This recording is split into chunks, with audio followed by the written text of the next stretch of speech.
Good morning and welcome to St Michael's Church in Thorpe-le-Soken in Essex.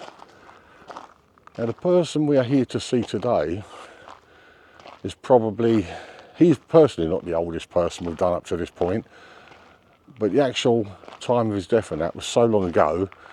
He was actually a Victorian physician, I'll get it right in a minute. But there's mystery surrounding his life, and there's also mystery surrounding his death and his funeral itself.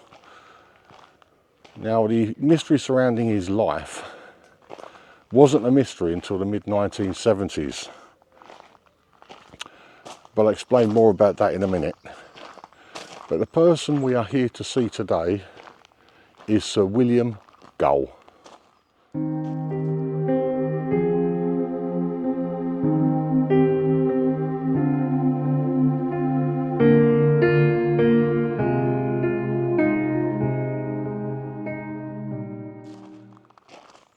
Yeah, what I was saying about the mystery surrounding his death, or the mystery of his life, rather.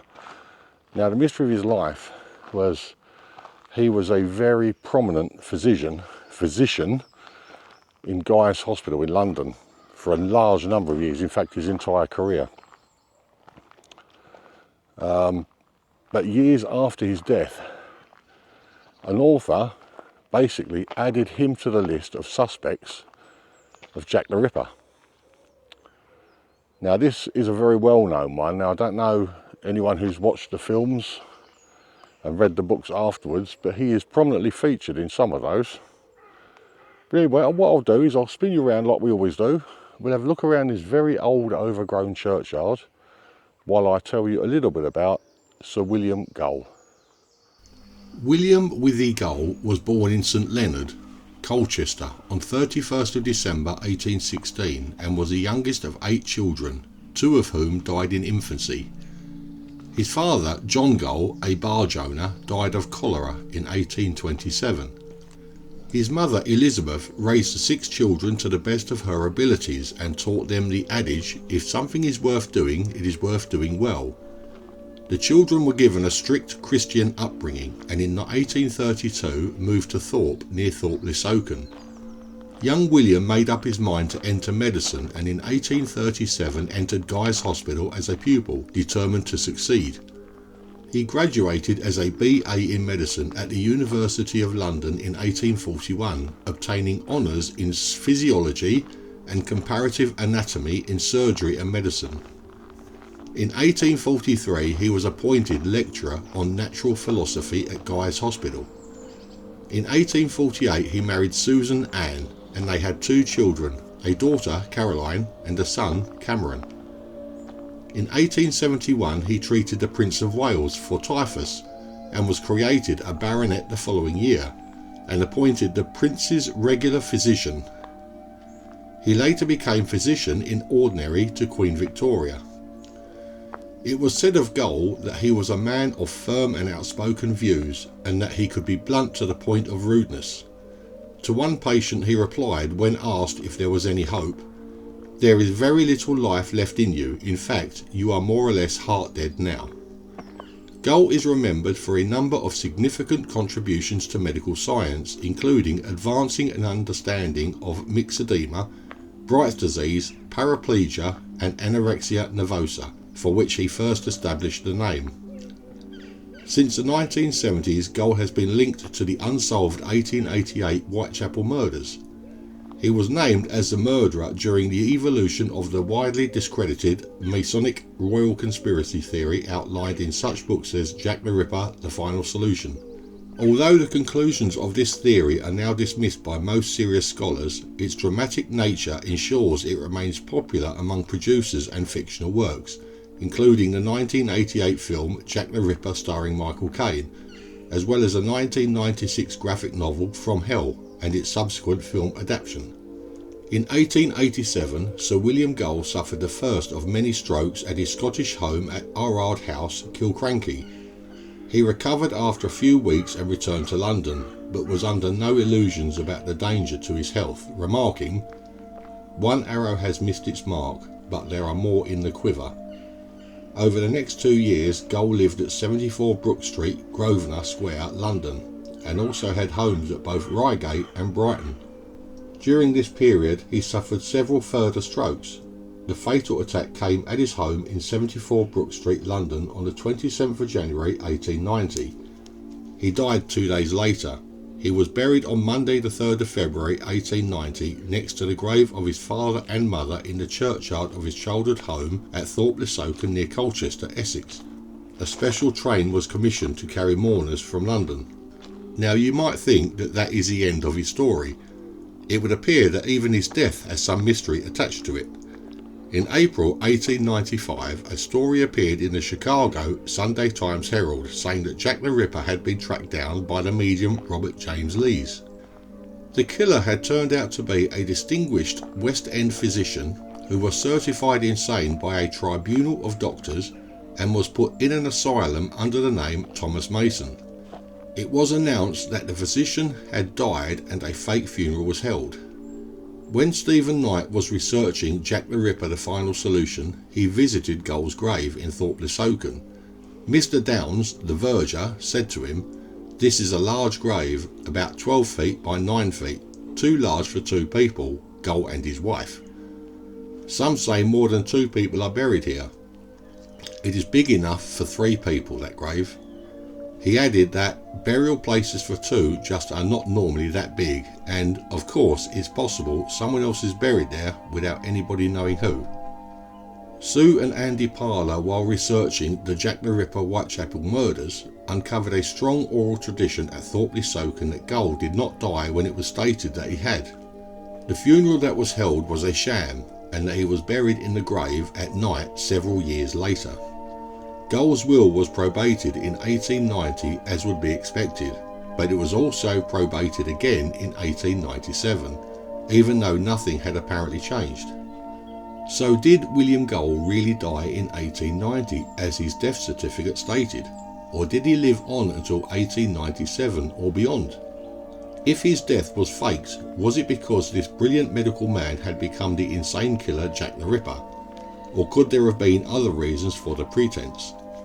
So it is perhaps just within the bounds of probability that Gull could have died in 1890, or he could have died several years later. However, the most likely explanation is that he died from a stroke in 1890, as his death certificate says. Later, the rumours surrounding him became linked with the myth of Jack the Ripper, but whatever Gull may have done during the Autumn of Terror, it is almost certain did not include killing prostitutes in Whitechapel. In my own personal opinion, if any conspiracy did surround his death, it would have been for reasons which were in no way connected to Jack the Ripper. Well, that's all the information I could get on William Gull. Now, I think the reason he was basically suspected of being Jack the Ripper was because, as you heard, he was the personal physician for the Prince of Wales, the future Edward VII, who only reigned for about 9 or 10 years when he became king. But there was a rumour going around that he had an affair with a prostitute, and they wanted to get rid of any witnesses, including 5 prostitutes, obviously the ones that were killed in Whitechapel. That's a rumour. It's not a very strong rumour. There's no real evidence. But anyway, his final resting place is just here to my left, so I'll spin you around, and as per usual, we'll go and have a look at it together. Alright, it's just over here in front of me.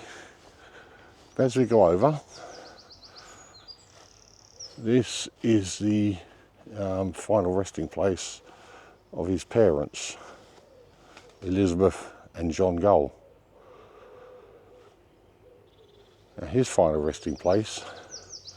Now, apparently, bear in mind, from what I said, this is a grave that's for 2 people.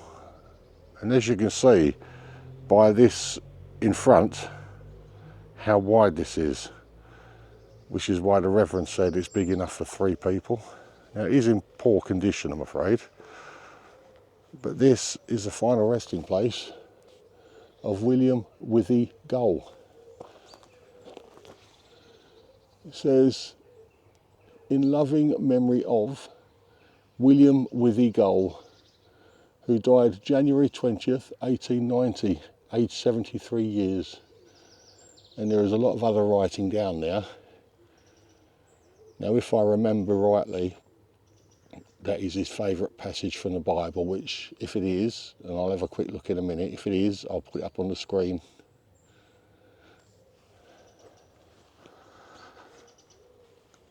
But that is the final resting place of William Withy Gull, who was a suspect to be Jack the Ripper.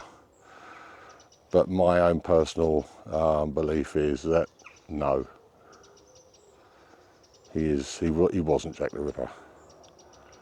There's a lot more viable. Out of all the, I think there's over 100 names, and I think over the course of that 100, there are a lot more realistic possibilities than William. But anyway, that is the final resting place of William Withy Gull.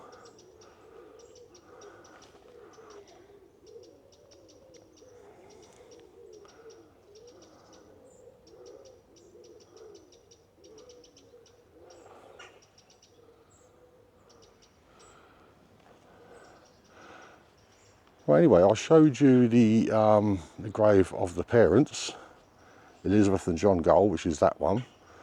But I've just noticed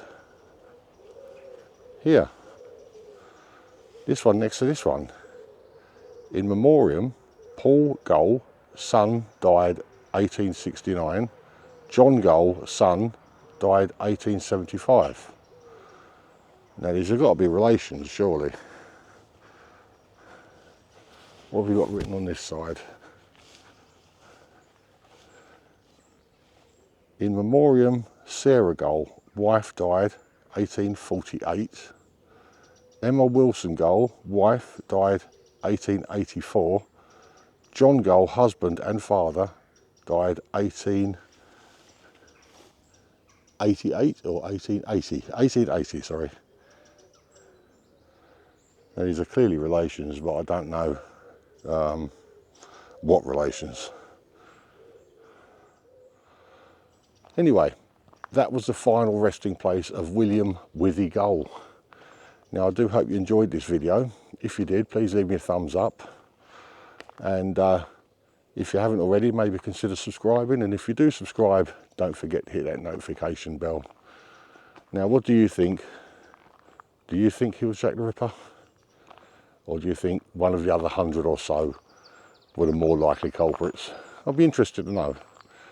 Anyway, that's it. Me, Darren, from St Michael's Church in Thorpe-le-Soken in Essex. I'll see you on the next one, wherever I am. So, bye-bye for now.